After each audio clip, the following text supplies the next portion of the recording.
नमस्कार मित्रों, मैं पंडित गोविंदनाथ तिवारी आप लोगों को भगवान सत्यनारायण के प्रथम अध्याय की कथा सुनाने जा रहा हूँ।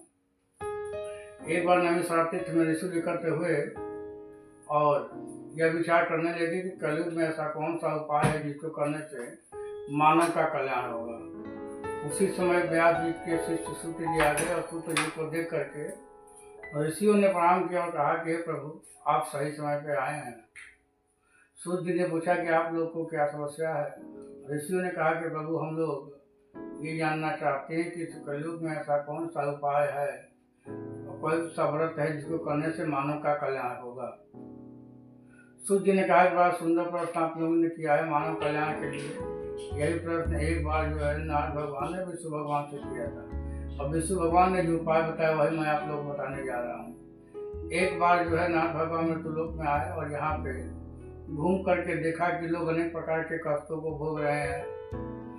कोई गरीब है, कोई अमीर है, कोई धनी है, किसी का जो है शरीर अपंग है, कोई जो है अनेक प्रकार के कष्टों को भोग रहा है। लोगों के कष्टों को देख करके नारद भगवान को बड़ा कष्ट हुआ और यह सब जानने के लिए विष्णु लोक में गए। वहाँ के जाने पर भगवान विष्णु को प्रणाम किया नारद जी ने।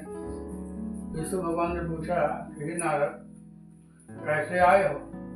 विष्णु भगवान ने बोला, जब पूछे तो नारद जी ने कहा कि प्रभु, मैं मृत्युलोक में गया था और वहाँ के प्राणियों को देख करके बड़ा कष्ट हुआ। आप तो कहते हैं कि मैं सबको जो है पालन करता हूँ, माता पिता हूँ, और माता पिता अपने बच्चों के साथ कभी कोई भेदभाव नहीं करते हैं। लेकिन मैं यहाँ देख रहा हूँ कि लोग अनेक प्रकार के कष्टों को भोग रहे हैं।